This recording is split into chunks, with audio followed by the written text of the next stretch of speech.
यह कहानी समुद्र दुनिया के एक ऐसे रहस्य की जिसका पता लगाने के लिए कई देशों ने प्रयास किया लेकिन किसी भी देश को सफलता हासिल नहीं हुई।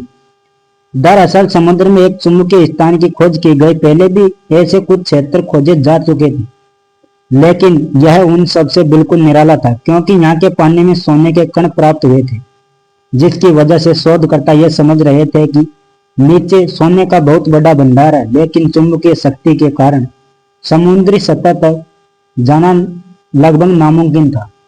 पहले भी कुछ लोगों ने उस जगह पर जाने का प्रयास किया, लेकिन वह वहां से कभी लौटकर वापस नहीं आए। इस बात को कई साल गुजर चुके थे। शोधकर्ता अनुसंधान केंद्र में इस बात की पुष्टि की जा चुकी थी कि उस चुंबकीय क्षेत्र के ऊपर से एक खास तरीके की पनडुब्बी गुजर रही है, जो कि अनजाने में हुआ था। इसके लिए कोई आधिकारिक आदेश नहीं था। अनुसंधान केंद्र के अधिकारियों के कान खड़े हो जाते। उन्हें यह यकीन नहीं होता कि आज जिस तकनीक को हम नहीं बना पाए, किसी और ने उसे कैसे कर दिखाया।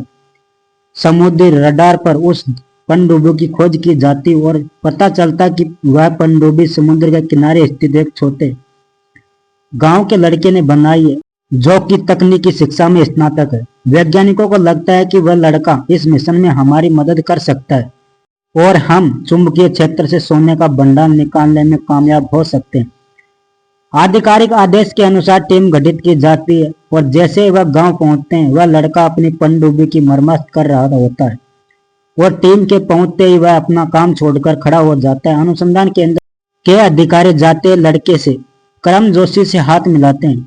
लड़के के चेहरे पर एक उत्साह नजर आता है और वह पूछता है, सर आप कौन है और इस छोटे से गांव में इतने सारे कमांडो लेकर क्यों आए? वैज्ञानिक ने उस लड़के को अनुसंधान केंद्र के प्रोजेक्ट के बारे में सूक्ष्म जानकारी देते और उसे अपने अनुसंधान केंद्र आने का आमंत्रण भी देते। लड़का तकनीकी चीजों से जुड़ी जानकारी पाने के लिए पहले से भी उतावला था। अब इतने बड़े कार्यों को करने के लिए उसे अवसर दिया जा रहा था। वह बिना देरी किए हुए हामी भर देता है और अगले दिन अनुसंधान केंद्र पहुंच जाता है। वहां पहुंचते ही उसके चेहरे में खुशी आ जाती है क्योंकि आज से पहले उसने इतनी ज्यादा तकनीक से भरा हुआ क्षेत्र कभी नहीं देखा था। तभी अधिकारी लड़के को स्क्रीन पर इस गोल्ड माइन प्रोजेक्ट की जानकारी देते हैं और लड़के को पूरी बात समझ में आ जाती है, लेकिन उसे यह नहीं पता चलता कि मेरी पनडुब्बी में ऐसी कौन सी चीज लगी हुई है जिसकी वजह से चुंबकीय क्षेत्र का इस पर कोई प्रभाव नहीं पड़ा। अधिकारी के कई बार सवाल पूछने पर भी वह संतोषजनक उत्तर दे पाता। सभी अधिकारियों को उस पर संदेह होता। वह पूछते, क्या वह पनडुब्बी तुमने ही बनाई है या चोरी की है, जो तुम्हें उसके तकनीक का ज्ञान नहीं है? तभी लड़का पेन उठाकर पेपर पर एक पनडुब्बी नुमा चित्र बनाना चालू कर देता है और गणितीय सूत्र के साथ अब पनडुब्बी को बनाने की प्रक्रिया कागज पर उतार देता है। वैज्ञानिकों को विश्वास हो जाता है कि लड़के ने जो पनडुब्बी बनाई है वह चुंबकीय क्षेत्र के लिए कारगर सिद्ध हो सकती है और वह लड़के के उसी डिजाइन पर आधारित है।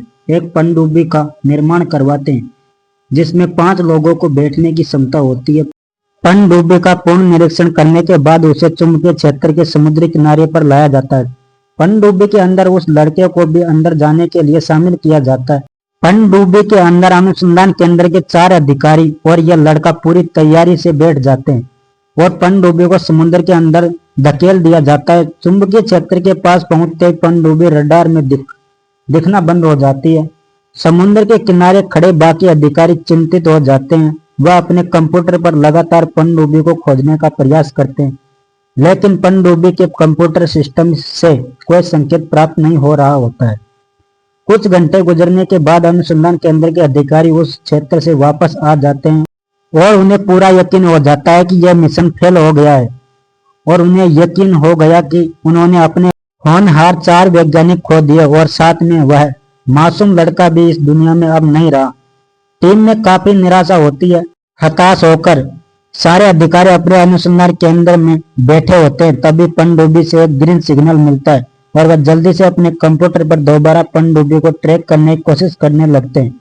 देखते देखते पनडुब्बी समुद्री सतह से ऊपर आ जाती है। सभी अपनी जगह पर उछल पड़ते हैं और जोर जोर से तालियां बजाकर चिल्लाने लगते हैं। उन्होंने अपना मिशन पूरा कर लिया। तब पहली बार कोई पनडुब्बी चुंबकीय क्षेत्र के इतने अंदर से बचकर बाहर आई थी।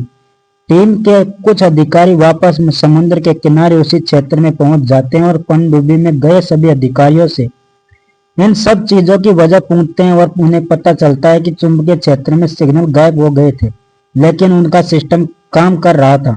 साथ ही उस टीम ने यह भी बताया कि इस पनडुब्बी में कुछ कमी रह गई थी, जिसे मिशन के दौरान ही उस लड़के ने ठीक किया था। वैज्ञानिकों को उस लड़के की बहादुरी पर बहुत गर्व होता है और वह उसे गोल्ड माइन प्रोजेक्ट की सफलता के लिए उसे धन्यवाद देते हैं और साथ ही मिशन में शामिल हुए सभी वैज्ञानिकों को पुरस्कृत किया जाता है। पनडुब्बी ने पता लगा लिया था सोने का सबसे बड़ा भंडार उसी चुंबकीय क्षेत्र में स्थित था जहां से वह केवल एक सोने का टुकड़ा बाहर ले आए थे और जिसके परीक्षण में यह पाया गया कि वह दुनिया का सबसे शुद्ध सोना है।